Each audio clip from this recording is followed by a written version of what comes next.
بسم اللہ الرحمن الرحیم، اللہ کے نام سے جو رحمان اور رحیم ہے۔ وَلَقَدْ يَسَّرْنَا الْقُرْآنَ لِلذِّكْرِ فَهَلْ مِن مُّدَّكِرٍ۔ ہم نے اس قرآن کو نصیحت کے لیے آسان ذریعہ بنا دیا ہے، پھر کیا ہے کوئی نصیحت قبول کرنے والا؟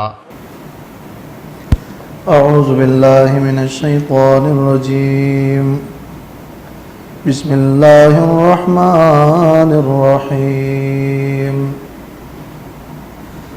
یوم لا ينفع مال ولا بنون الا من اتى اللہ بقلب سلیم وازلفت الجنۃ للمتقین وبرزت الجحیم للغاوین وقیل لهم أين ما كنتم تعبدون من دون الله هل ينصرونكم أو ينتصرون فكبكبوا فيها هم والغاوون وجنود إبليس أجمعون۔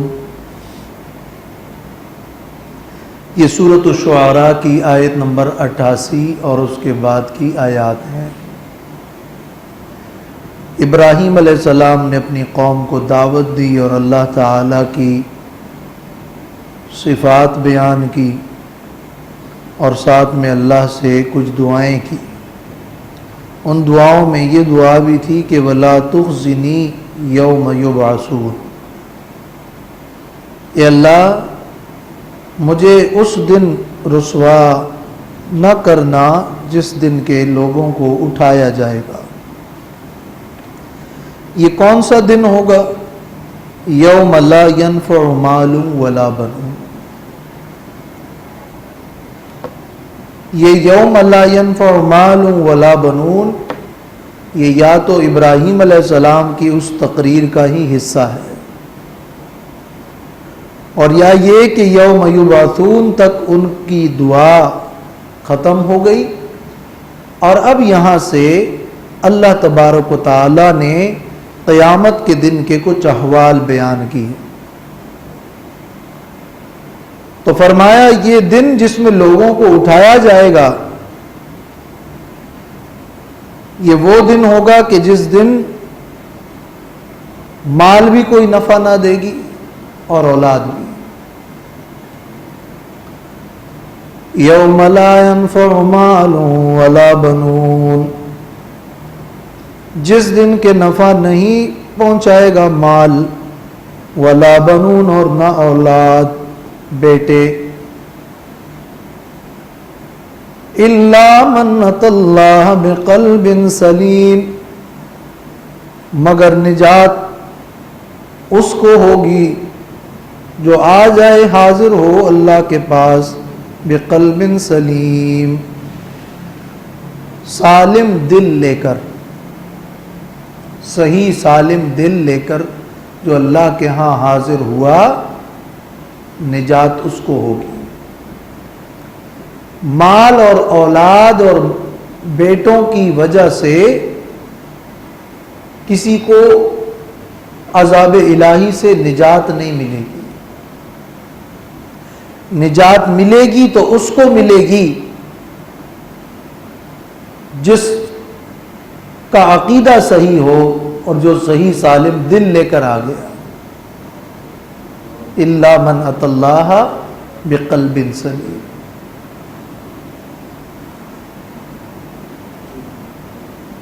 یہ لا ينفع مال ولا بنون، نفع نہیں پہنچائے گا مال اور نہ اولاد، احدن کسی کو بھی، الا منفوعا اتى اللہ بقلب سلیم، مگر نفع ملے گا اس کو جو صحیح سالم دل لے کر آ جائے۔ گویا اس جملے کا ایک معنی مفہوم جو سیاق سباق سے متعلق ہے وہ تو یہ ہے کہ کوئی شخص جس کا ایمان نہ ہو اس کو مال اور اولاد سے کسی قسم کا کوئی بھی فائدہ نہیں پہنچ سکتا، اور مال اور اولاد کی بنا پر اسے نجات نہیں مل سکتی، مگر نجات کی بنیاد اور نجات کا مدار وہ قلب سلیم ہے۔ اور دوسرا مفہوم یوں ہے کہ مال اور اولاد کا فائدہ کسی کو نہیں ہوگا، مگر مال اور اولاد کا فائدہ اس شخص کو ہوگا جس کا ایمان ہو۔ تو ایمان کے ساتھ اگر اس نے مال کو اللہ کے راستے میں خرچ کیا ہے اور عمل صالح کیا ہے، اور مال کو اللہ کے دین پہ لگایا ہے، یا اولاد کی تربیت کی اور وہ ان کے لیے دعائیں کرتی ہیں،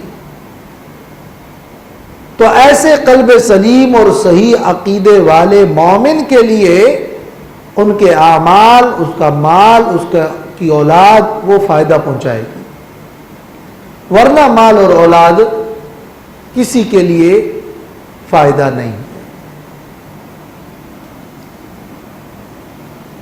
تو یوم لا ينفع مال ولا بنون، پھر فائدہ نہ مال کا ہوگا، نہ اولاد کا، اور نہ کسی اور چیز کا۔ مال اور اولاد کو بطور خاص تو اس لیے ذکر کیا کہ انسان اپنے دفاع کے لیے یا تو مال خرچ کرتا ہے، فدیہ دیتا ہے، بدلہ دیتا ہے، رشوت دیتا ہے، یا پھر وہ اپنے لیے کوئی جھتہ تیار کر کے مدد کرتا ہے جس میں بیٹے سب سے زیادہ کھڑے ہوتے ہیں۔ تو اس لیے مال اور بیٹوں کا خاص طور پر ذکر کیا، ورنہ کسی بھی چیز کا نفع نہیں ہوگا۔ اور مال اور اولاد اس وقت نفع کیا کہ مال تو اس کے پاس ہوگا ہی نہیں۔ یہ نفی جو ہے اصل وجود کی بھی نفی ہے کہ یہ ہوں گے بھی نہیں، آپ تنہا ہوں گے۔ یوم یفر المرء من اخیہ وامہ وابیہ وصاحبتہ وبنیہ، تو اولاد اور مال یہ اور بیٹے یہ ہوں گے ہی نہیں۔ تو لا ينفع، یہ نفع کی نفی بھی اس لیے ہے کہ گویا یہ وجود کی نفی ہے، جیسے کہ عربی بیان کا یہ ایک انداز ہے اور ایک منطقی اسلوب اور قاعدہ بھی ہے۔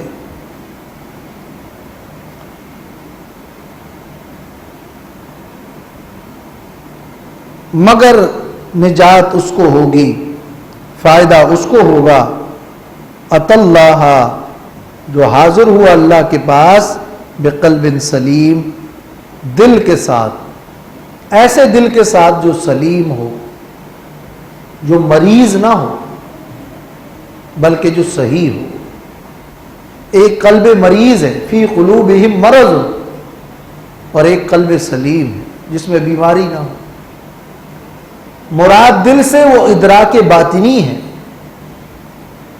اور مراد سالمیت سے معنوی طور پر معنوی بیماریوں سے سالم ہونا ہے، یعنی جس کے دل میں کفر نہ ہو، شرک نہ ہو، اور جس کا دل حرص سے اور اخلاق رذیلہ سے پاک ہو۔ سعید ابن المسیب بقلب سلیم کی تشریح کرتے ہیں، القلب الصحیح، سلیم دل یعنی صحیح دل۔ حضرت عبداللہ ابن عباس رضی اللہ تعالیٰ عنہما فرماتے ہیں، یعنی ایسا دل جو زندہ دل ہو اور اس بات کی گواہی دیتا ہو کہ اللہ کے علاوہ کوئی معبود نہیں، وہ قلب سلیم۔ ابن سیرین رحمۃ اللہ علیہ سے مروی ہے کہ القلب السلیم ان یعلم ان اللہ حق وان الساعۃ آتیۃ، قلب سلیم یہ ہے کہ بندہ یہ جانتا ہو کہ اللہ حق ہے، قیامت حق ہے، اس کا عقیدہ صحیح ہو، تو یہ قلب سلیم والا ہے۔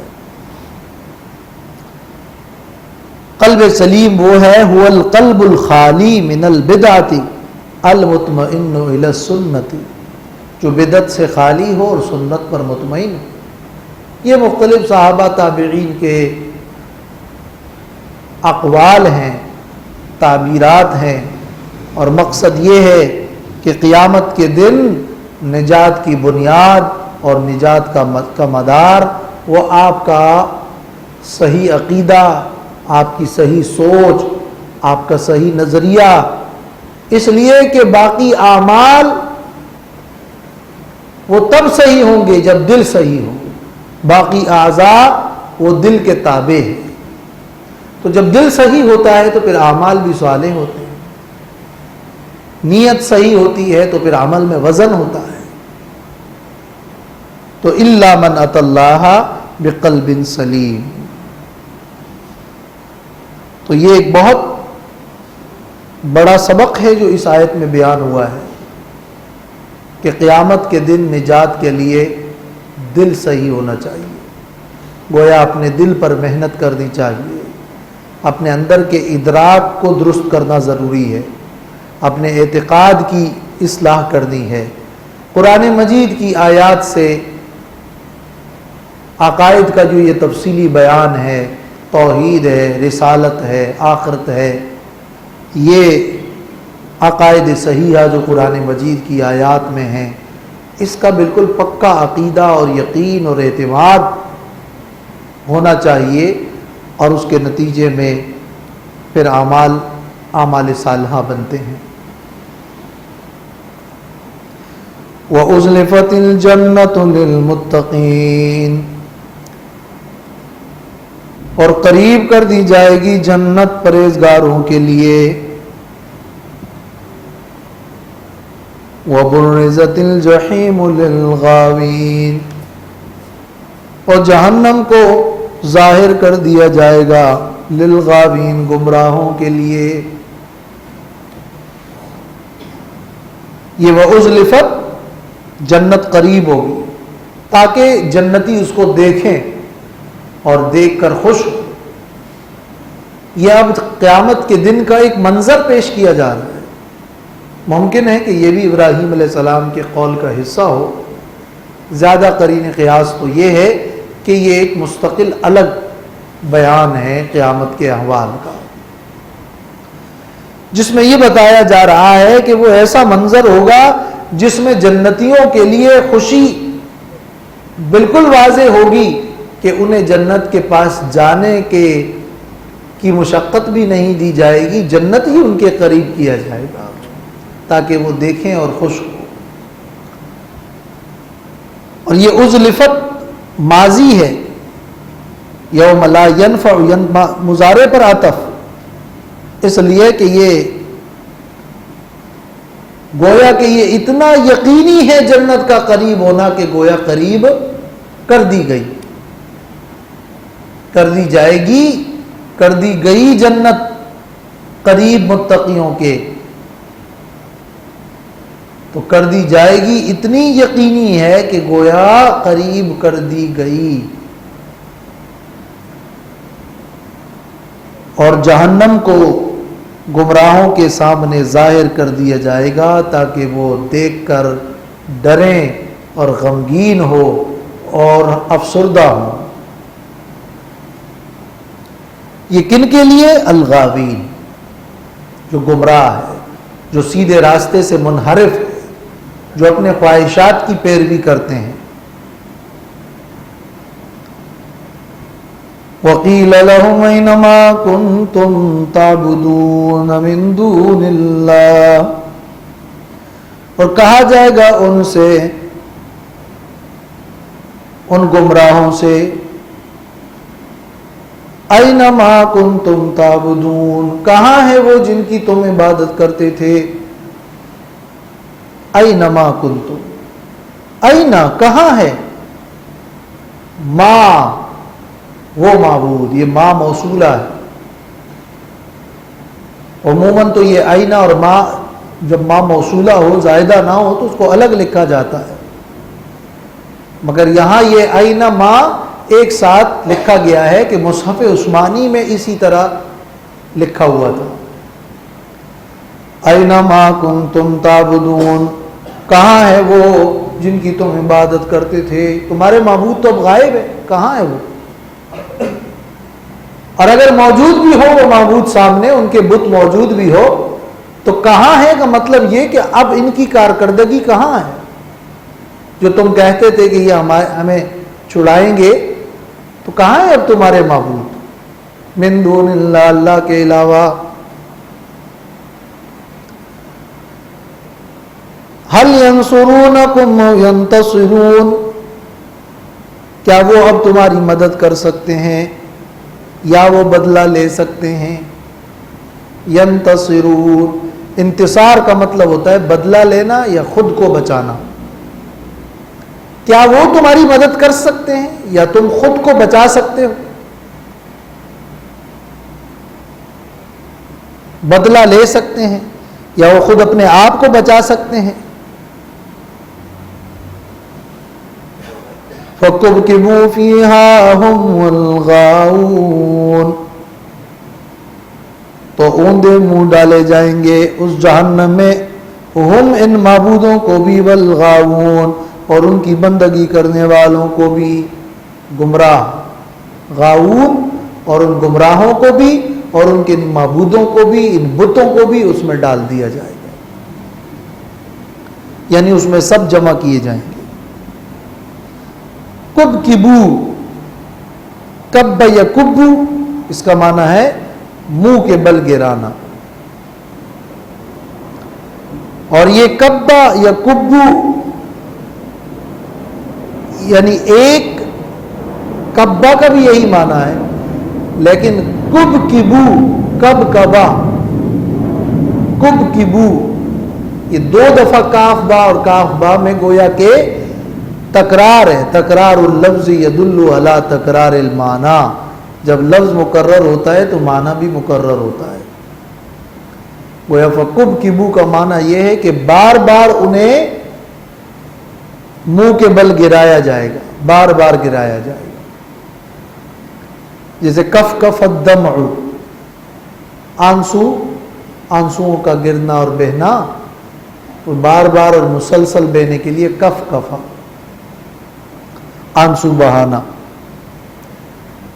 وجنود ابلیس اجمعون، اور ابلیس کے لشکروں کو بھی، اجمعون سب کو.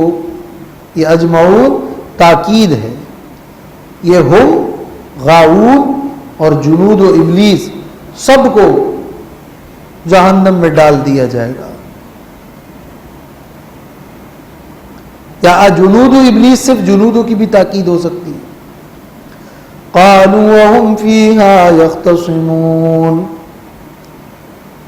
کہیں گے وہ گمراہ لوگ اپنے معبودوں سے، وهم فيها يختصمون، اور وہ لوگ جہنم میں یختصمون جھگڑیں گے، جھگڑا کرتے ہوئے کہیں گے تاللہ ان کنا لفی ضلال مبین، اللہ کی قسم بے شک ضرور ہم سری گمراہی میں تھے. تاللہ، اللہ کی قسم. قسم کے لیے ویسے عربی میں واللہ، باللہ یہ بھی ہے، لیکن یہ تا کا استعمال وہاں ہوتا ہے جہاں تعجب بھی ہو بطور خاص.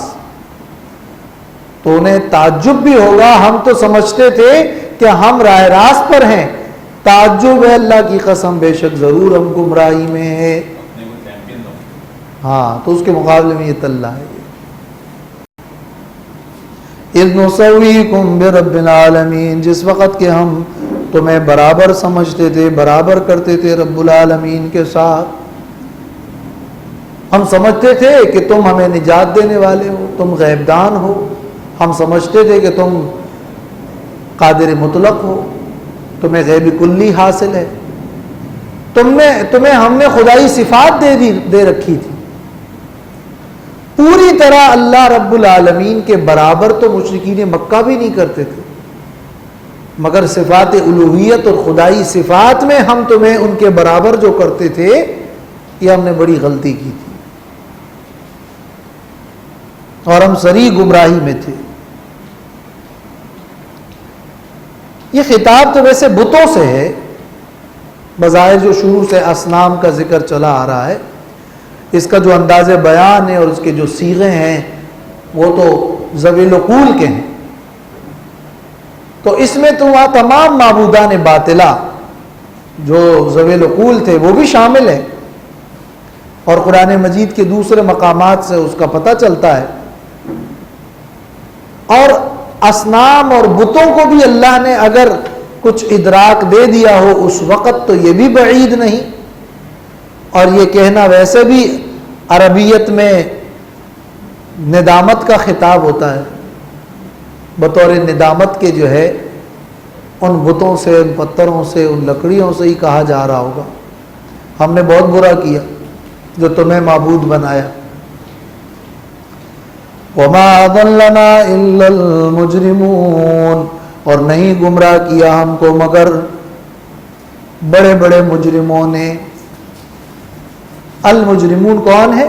ابلیس و جنودہ، ابلیس نے اور ان کے لشکروں نے ہمیں گمراہ کیا. کفر کے بڑے بڑے اماموں نے گمراہ کیا. اِنَّا أَطَعْنَا سَادَتَنَا وَكُبَرَاءَنَا، ہم نے اپنے بڑوں کی، سرداروں کی بات مانی اور انہوں نے ہمیں گمراہ کر دیا.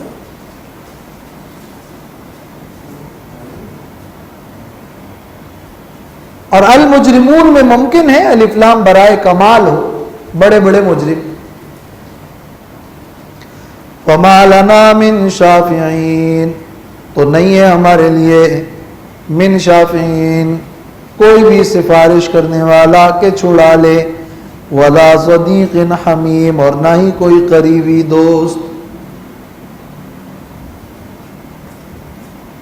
اب کوئی سفارشی بھی نہیں جو ہماری سفارش کر لے اور اس عذاب سے جان چھوٹ جائے، اور نہ ہی کوئی ایسا دوست ہے جو ہماری دلجوئی کرے. حمیم گرم دوست، مہربان اور مخلص. ویسے عربی میں حم الشیء کا مطلب اذا قربا، کسی چیز کا قریب ہونا بھی ہوتا ہے. تو حمیم یعنی ایسا دوست جو قریب. گرم کو وہ اس معنی میں بخار کو بھی حمن کہا جاتا ہے، اور اہل لغت کہتے ہیں کہ وہ بھی اس لیے کہ بخار بہت زیادہ ہو جائے تو سمجھ لیں کہ وہ موت کے قریب ہے. وہ گویا کہ مرض سے موت کی قربت ہے. تو قربت کا جو معنی ہے وہ اس لفظ کے اصل میں موجود ہے، وہ دوست جو قریب ہو. بعض نے اس کو حمیت سے بھی مانا ہے، ایسا دوست جو کسی پر غیرت کھائے اور جب کوئی کسی کے دوست کو چھیڑے تو وہ اس پہ غصہ ہو. یہ حمیت ہے. حمیم یعنی ایسا دوست جس کو میری تکلیف پہ تکلیف ہو، اور ایسا دوست جو میرا مہربان ہو، ایسا دوست جو میرے قریب ہو. وہ ایسا کوئی دوست نہیں رہے گا. الاخلاء یومئذ بعضهم لبعض عدو الا المتقین، جیسے کہ سورۃ زخرف آیت نمبر 67 میں.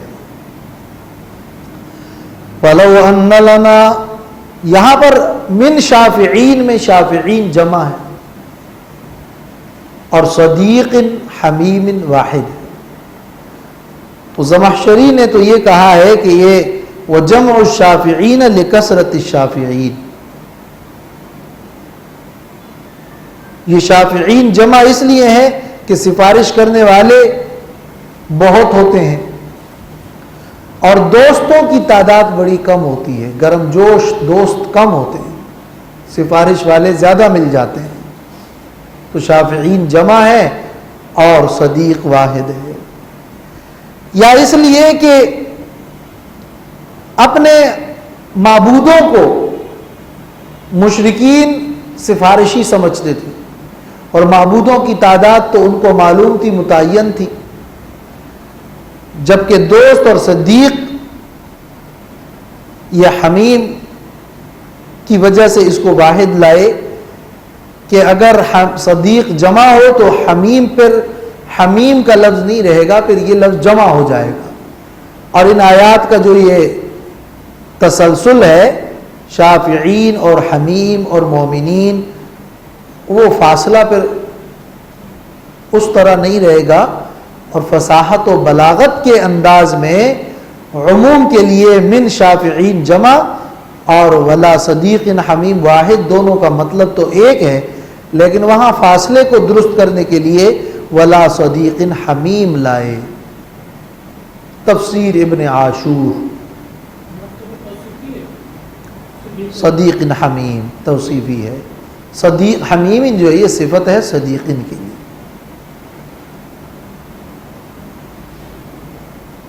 لیکن عطف تو شافعین پر ہے.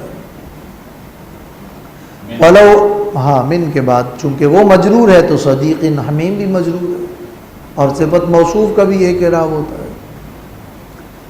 وَلَوْ أَنَّ لَنَا كَرَّةً فَنَكُونَ مِنَ الْمُؤْمِنِينَ، پس کاش کہ ہوتی ہمارے لیے واپسی تو ضرور ہو جاتے ہم من المؤمنین، ایمان لانے والوں میں سے. ان فی ذلک لآیا، بے شک اس میں البتہ نشانی ہے، عبرت ہے. ابراہیم علیہ السلام کے اس واقعے میں تمہارے لیے عبرت ہے. ابراہیم علیہ السلام اپنی قوم کے لیے بڑے غمگین ہوئے، اور بہت نہایت ہی غمگین ہوئے جب انہوں نے دیکھا کہ باپ اور قوم کے لوگ آگ میں جا رہے ہیں. تو انہوں نے بڑی دعوت پیش کی، لیکن انہوں نے مقابلہ اس انداز میں کیا کہ باپ نے گھر سے نکال دیا، ان کو خود آگ میں پھینکنے کی کوشش کی گئی، اور اللہ نے نجات دی، اور بڑی آزمائشیں آئی.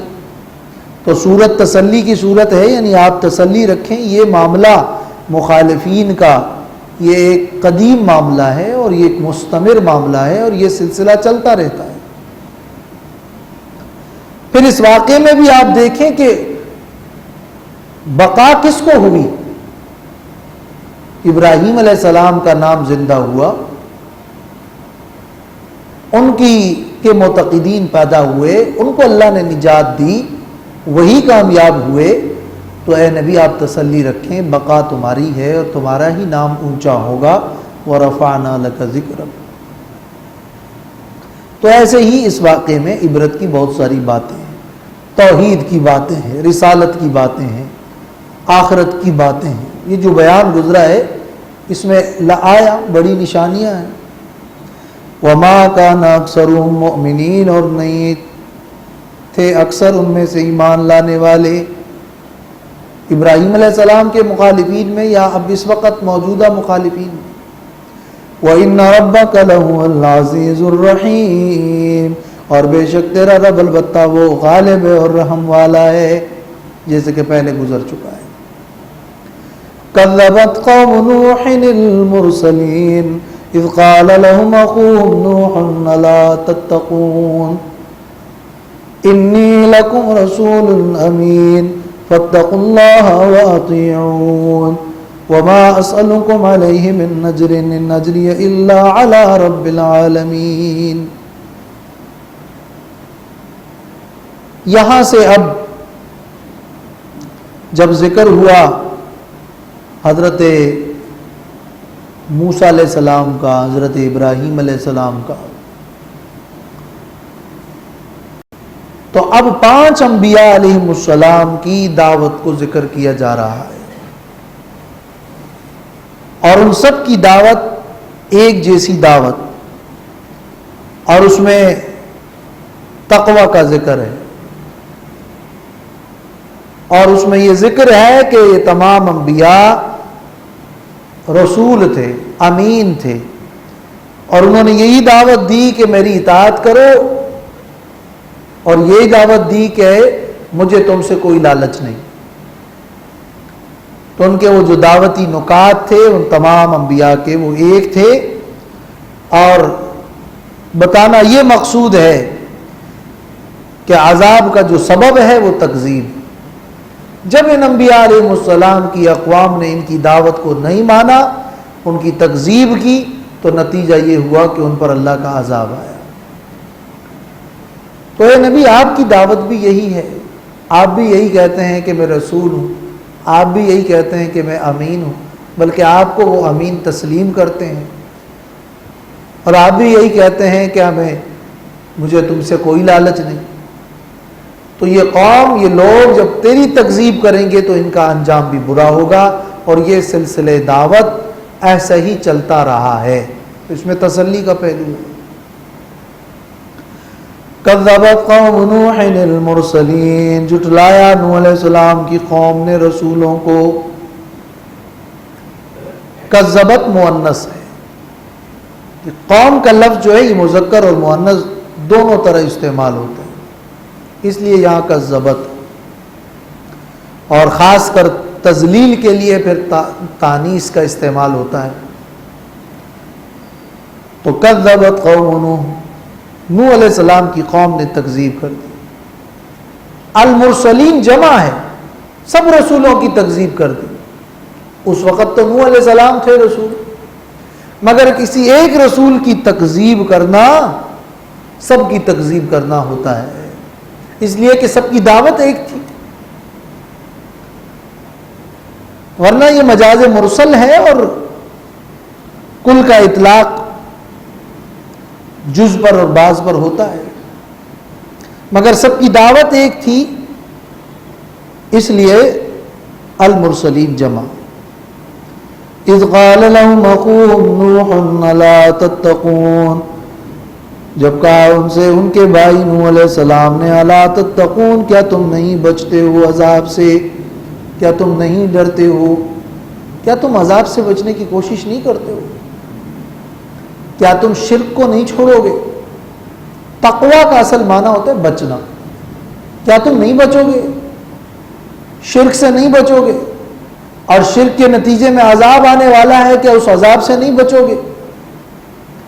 کس نے کہا یہ؟ اخوہم نوح، ان کے بھائی نوح علیہ السلام. بھائی کس معنی میں ہے؟ باعتبار نسب کے بھائی، اور اگر نسب کے معنی میں نہ ہو تو اخوہم نوح کا مطلب یعنی انہی کے جنس میں سے ایک شخص نے ہی ان سے کہا. اخوہم کا مطلب انہی کی جنس میں سے ایک شخص نے کہا. اور ویسے عربیت میں یہ اخن کا لفظ جو ہے یہ خیر خواہ کے لیے بھی استعمال ہوتا ہے. تو گویا ان کے بھائی نے ان سے کہا، یعنی وہ جو ان کا خیر خواہ تھا، کوئی بدخواہ نہیں تھا، ان کا بھائی تھا. بھائی کا لفظ جو ہے وہ اگرچہ کوئی کسی کا نسبی بھائی نہ بھی ہو، لیکن جب وہ کسی کا خیر خواہ ہو، ہمدرد ہو، تو کہتے ہیں بھائی. تو اس معنی میں گویا ان کے خیر خواہ نوح علیہ السلام نے ان سے کہا الا تتقون. اور یہ الا جو ہے یہ حمزہ استفہامی ہے اور لا نافیہ ہے، یا الا ایک حرف تحزیز بھی ہے. کیوں نہیں بچتے ہو؟ انی لکم رسول امین، بے شک میں تمہارے لیے رسول ہوں امین، امانت دار. میں نے اللہ کا پیغام تم تک پہنچایا ہے، اور پورا پورا پہنچایا ہے، اس میں کسی قسم کی کوئی خیانت نہیں کی. یہ دعوت کا دوسرا نقطہ تھا. پہلا نقطہ تو یہ تو شرک سے بچو، عذاب سے بچو، اسباب عذاب سے بچو، تقوی اختیار کرو. دوسرا نقطہ دعوت یہ ہے کہ میں تمہارے لیے اللہ کا پیغام لے کر آیا ہوں، میں رسول ہوں، اور میں نے پورا پورا اللہ کا پیغام تم تک پہنچایا، سنایا. میں اس میں کوئی کمی زیادتی نہیں کر رہا.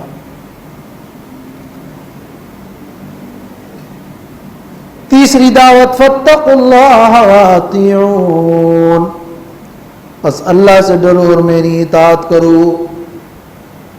توحید اور سنت کی دعوت.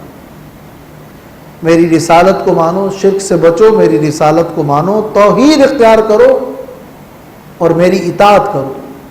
تمہارے لیے میں ایک نمونہ ہوں، میرے احکام وہ اللہ کی طرف سے ہی میں نے پہنچائے، تو میری اطاعت کرو۔ اس لیے اطاعت کرو کہ میں رسول ہوں۔ وَمَا أَسْأَلُكُمْ عَلَيْهِ مِنْ أَجْرٍ إِنْ أَجْرِيَ إِلَّا عَلَى رَبِّ الْعَالَمِينَ۔ نہیں مانگتا میں تم سے اس پر کوئی اجرت، نہیں ہے میری اجرت مگر اللہ رب العالمین پر ہے، میں آخرت کے ثواب کا طلبگار ہوں۔ تم سے میری کوئی لالچ نہیں ہے، جو میں یہ بیان کر رہا ہوں یہ اس لیے نہیں کہ میرے کچھ اپنے مقاصد ہیں، بلکہ میں تمہارا خیر خواہ بن کر اللہ کا پیغام تم تک پہنچا رہا ہوں۔ اپنے مقاصد کے حصول کے لیے میرا یہ پیغام میں نے نہیں بنایا، بلکہ اس کا مقصد تمہاری خیر خواہی۔ یہ گویا بتایا کہ تم خود سوچو، میں یہ سب کچھ جو کر رہا ہوں اور تم سب مخالف ہو اور میں بار بار ایک ہی دعوت دے رہا ہوں، تو آخر کوئی وجہ ہے؟ تم سے میں کوئی مفاد اور کوئی مادیت کا تو میں نے دعویٰ نہیں کیا۔ وَاتَّقُوا اللَّهَ وَأَطِيعُونِ، بس ڈرو اللہ سے اور میری اطاعت کرو۔ دوبارہ تاکید کہ میری کوئی لالچ نہیں ہے۔ یہ جو انبیاء علیہ السلام اپنی اقوام سے کہتے ہیں کہ میں تم سے کوئی اجرت نہیں مانگتا، اس کا مطلب بھی سمجھیں۔ مقصد اس کا یہی ہے کہ میرا اس دعوت کے سلسلے میں میرا کوئی ایسا دنیاوی مقصد نہیں ہے، وہ میرا کوئی مقصود نہیں ہے، تم سے میری کوئی لالچ نہیں ہے، جس کی وجہ سے میں نے یہ دعوت اور دعوتی سلسلہ بنایا ہے۔ دیکھیں انبیاء علیہ السلام کا یہ کہنا کہ میں کوئی اجرت نہیں مانگتا، بظاہر تو اس سے یہ محسوس کیا جا رہا ہے جیسے قوم کے لوگوں نے ان سے کہا ہو کہ آپ کے لیے ہم ذرا اجرت مقرر کر رہے ہیں تو آپ اپنی یہ تقریر ہمیں کیا کریں، آپ کے لیے اتنی اجرت ہوگی۔ اور انبیاء نے کہا ہو کہ نہیں اجرت مت دو، میں مفت میں تقریر کروں گا، اجرت مت دو۔ ایسا تو کوئی سلسلہ نہیں تھا۔ وہ تو نبیوں کو پتھروں سے مارتے تھے، کوئی شخص کسی کو پتھر سے مار رہا اور وہ کہنے نہیں پیسہ نہیں دو، کیا بات ہوئی ہے؟ ما اسألکم علیہ من اجر، یہ جملہ تو ایک اس وقت بولا جاتا ہے کہ جب اجرت کسی کے لیے طے کی جا رہی ہے اور وہ کہے کہ نہیں میں اجرت نہیں لے رہا۔ انبیاء علیہ السلام کا کہنا یہ اس سلسلے میں نہیں تھا۔ ان کا از خود یہ کہہ دینا کہ میں اجرت طلب نہیں کر رہا، یہ اس لیے تو نہیں تھا کہ اجرت طے کی جا رہی تھی، یہ اس لیے تھا کہ انہیں بتانا یہ مقصود تھا کہ میری اس دعوت کی سچائی کا ثبوت یہ ہے کہ جو کچھ میں پیش کر رہا ہوں اس میں میرا کوئی دنیاوی مقصود نہیں ہے، اور یہ تم بھی دیکھ رہے ہو۔ تو یہ کسی طے شدہ اجرت کا معاملہ اور مسئلہ نہیں تھا، اور انبیاء علیہ السلام پر یہ فرض عین ہوتا ہے کہ وہ اللہ کی وحی کو پہنچا دے، یہ فرض عین ہوتا ہے۔ ان اجری الا علی رب العالمین فاتقوا اللہ واطیعون، بس اللہ سے ڈرو اور میری اطاعت کرو۔ بس یہ انبیاء کی دعوت کا حاصل ہے، تقوی اطاعت، تقوی اطاعت۔ قالوا ونؤمن لك واتبعك الارذلون قال وما علمي بما كانوا يعملون۔ قالوا کہنے لگے قوم کے لوگ ونؤمن لك، کیا ہم تیری بات مان لے، واتبعك الارذلون، اور حال یہ ہے کہ تیری پیروی تو کرتے ہیں الارذلون، کمزور لوگ۔ یہ تیرے پیروکار جو ہے یہ تو نہ تو ان کے پاس کوئی مال ہے، غریب لوگ ہیں، ان کے کوئی مقام اور کوئی منصب نہیں ہے، تو تیری پیروی کرنے والے ہی ایسے کمزور لوگ ہیں، تو کیا ہم بڑے لوگ تیری پیروی کریں. گویا کہ ان کی ذہن میں یہ تھا، اور آج تک یہ ذہنیت چل رہی ہے کہ جس کے پاس مادیت زیادہ ہو، منصب ہو، مال ہو، اقتدار ہو، گویا کہ وہ سب سے بڑا دانشور بھی ہے اور عقل مند بھی ہے اور پیروی کے لائق بھی. تو جب کمزور لوگ تیرے پیروکار ہیں تو ہم پیروی کیسے کریں؟ اور ہم پیروی اس لیے بھی نہیں کر رہے کہ یہ ہماری حقارت اور ہماری توہین ہوگی کہ ہم اتنے بڑے لوگ تیری بات مان لیں. تو نہ ماننے کی وجہ تکبر، اور ماننے کی وجہ مال و جاہ. کس کے؟ رذیل مانا کمزور، کمزور اور کوتاہ طبقہ، اور وہ جن کو حقارت کی نگاہ سے دیکھا جاتا ہو. تو یہ تو ارذلون ہے، یہ رذیل سے بھی یعنی اس میں تفضیل ہے. اتنے کمزور لوگ. تو باعتبار اردو میں جو الفاظ ہوتے ہیں نا، اردو میں کسی لفظ کے استعمال، رذیل کے لفظ کا استعمال، اس کا پھر ایک اور ذہنیت ہوتی ہے، کمزور ترین. بالکل. مطلب انبیاء کی انیشیل پیروی کرنے والے ہمیشہ معاشرے کے سب سے کمزور لوگ. ظاہر ہے ہمیشہ پیروی کے لیے تو چاہیے کہ کوئی ذہن پہ کوئی نشہ تکبر سوار نہ ہو، لیکن جب مال اور دولت کا ایک نشہ آ جاتا ہے تو گویا کہ ذہن پر ایک حجاب پڑ گیا، تو پھر وہ سیدھی سیدھی باتیں سمجھ میں نہیں آتی اور وہ سمجھتے ہیں کہ اس سے ہماری ساکھ متاثر ہوگی. تو ملأ القوم نے ہمیشہ مخالفت کی اور کمزور لوگوں نے ہمیشہ پیروی کی. اور قربانی بھی وہی لوگ دے سکتے ہیں.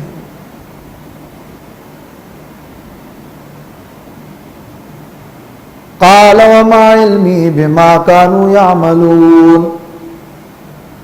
فرمایا نوح علیہ السلام نے، اور کیا ہے علم میرا اس حقیقت پر، اس کی حقیقت پر جو یہ لوگ عمل کرتے ہیں. ان لوگوں کی حقیقت کا علم مجھے نہیں، ان کے اعمال کی حقیقت کا علم اللہ کو ہے، وہ اللہ جانے. یہ یہاں پر قالا کا لفظ وقالا نہیں ہے. جیسے ہی انہوں نے کہا کہ آپ کے پیروکار تو کمزور ترین لوگ ہیں، تو نوح علیہ السلام نے گویا یہ جواب فوراً دیا. واو عطف کا نہ آنا باعتبار لفظ کے اور باعتبار معنی کے دونوں اعتبار سے اس میں ایک مفہوم ہے، اور وہ مفہوم یہ کہ فوراً نوح علیہ السلام نے یہ جواب دیا کہ ان کے عمل کا مجھے نہیں پتا، میں تو یہ دیکھ رہا ہوں کہ میری پیروی کرتا. تو گویا وما علمی بما كانوا يعملون، وہ جو بھی کریں میری تو پیروی کر رہے ہیں. آپ ان کی شکایت کر رہے ہیں کہ وہ کمزور ترین ہے، تو گویا تمہاری یہ بات قابل سماعت ہی نہیں. وما علمی بما كانوا يعملون، ان کے عمل کا مجھے کیا پتا. ان حسابهم الا علی ربی، ان کا حساب تو میرے رب کے ذمے ہے، میں تو یہ دیکھ رہا ہوں کہ وہ میرے پیروکار ہیں بس. گویا کہ اس کا مطلب یہ کہ ان کو نوح علیہ السلام نے ٹال دیا کہ جب انہوں نے یہ زبان درازی کی کہ تیرے پیروکار تو کمزور ترین لوگ ہیں، تو نوح علیہ السلام نے فوراً قالا فرمایا وما علمی بما كانوا يعملون، وہ جو عمل کرتے ہیں اس کی حقیقت کا مجھے نہیں پتا. یہ بما کانو میں جو کانو ہے یہ بھی زائدہ ہے، اس کا جو واو ہے یہ اس کانا کا اسم نہیں ہے. ای شیء علمی بما یعملون، ان کے عمل کا مجھے نہیں پتا، یعنی اس کی حقیقت نہیں معلوم. کیا مطلب؟ یعنی اللہ عالم بما فی انفسہم، جیسے سورہ ہود میں اللہ عالم بما فی انفسہم. ان حسابهم الا علی ربی، یہ اگلا جملہ پھر اس کی وضاحت کر رہا ہے، نہیں ہے اس کا حساب مگر میرے رب پر. لو تشعرون، اگر تم میں شعور ہو اور تم سمجھو تو تم پھر ان کی شکایت لے کر میرے پاس نہ آؤ اور اس قسم کے سوالات نہ کرو. کہ تیرے پیروکار تو کمزور لوگ ہیں۔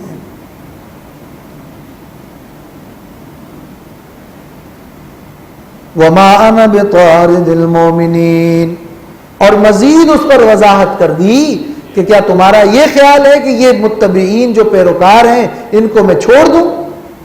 اور وہ ان کا مطالبہ بھی تھا کہ پہلے ان کو بھگاؤ۔ تو وما انا بطارد المؤمنین، میں نہیں ہوں چھوڑنے والا، میں نہیں ہوں بھگانے والا ایمان والوں کو۔ ان انا الا نذیر مبین، نہیں ہوں میں مگر میں تو واضح ڈرانے والا ہوں۔ میرا کام تو ڈرانا ہے، دعوت پیش کرنا ہے، وہ میں نے پیش کر دی، لوگوں نے آمن نہ کہہ دیا۔ یہی چیز رسول اللہ کے لیے بھی کہا گیا، اور جو عامہ والا جو ہے کون سی صورت ہے جو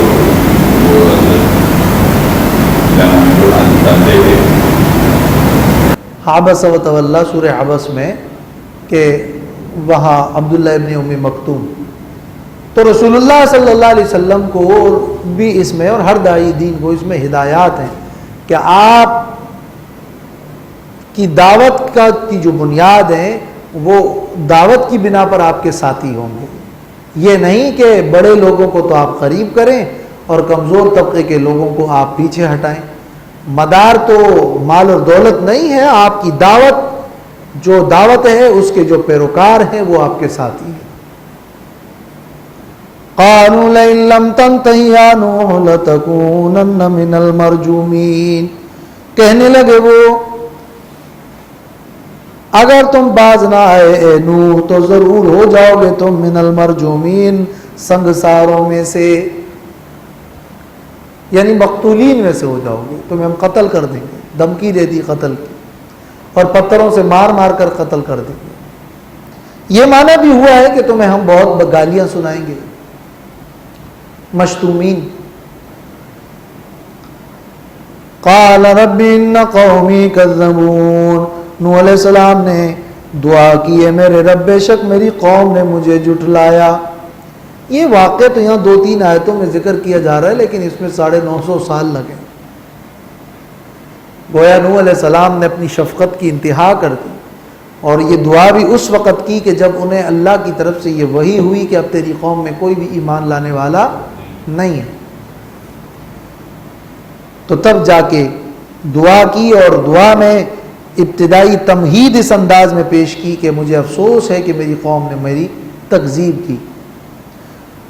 فافتح بینی وبینہم فتحا ونجنی ومن معی من المؤمنین، پس فیصلہ فرما میرے اور ان کے درمیان، فیصلہ،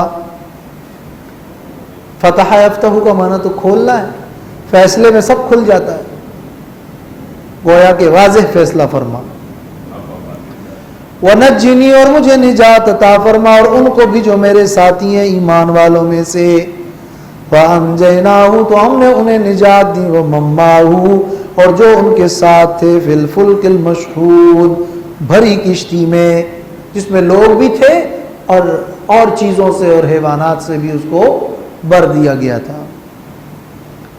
ثم اغرقنا بعد الباقین، پھر ہم نے غرق کر دیا ان کی نجات کے بعد باقی لوگوں کو، جو باقی واقعات ہیں اور باقی بچے ہوئے لوگ۔ یہ جو ثم ہے اصل میں تاخیر رتبی کے لیے ہے، خبر میں گویا کہ بعد میں اس کی خبر دی جا رہی ہے، ورنہ پوری قوم کی ہلاکت تو زیادہ بڑی تھی۔ ہم نے نجات دے دی نوح علیہ السلام کو اور ان کے ساتھیوں کو بھری کشتی میں، اور ان کی نجات کے بعد ہم نے باقی اور لوگوں کو بھی بعد میں غرق کر دیا۔ ان فی ذلک لآیہ، بے شک اس میں البتہ نشانی ہے، وما کان اکثرهم مؤمنین، اور نہیں تھے اکثر ان میں ایمان لانے والے، وَإِنَّ رَبَّكَ لَهُوَ الْعَزِيزُ الرَّحِيمُ، اور بے شک تیرا رب البتہ وہ غالب ہے اور رحم والا ہے۔ واہ۔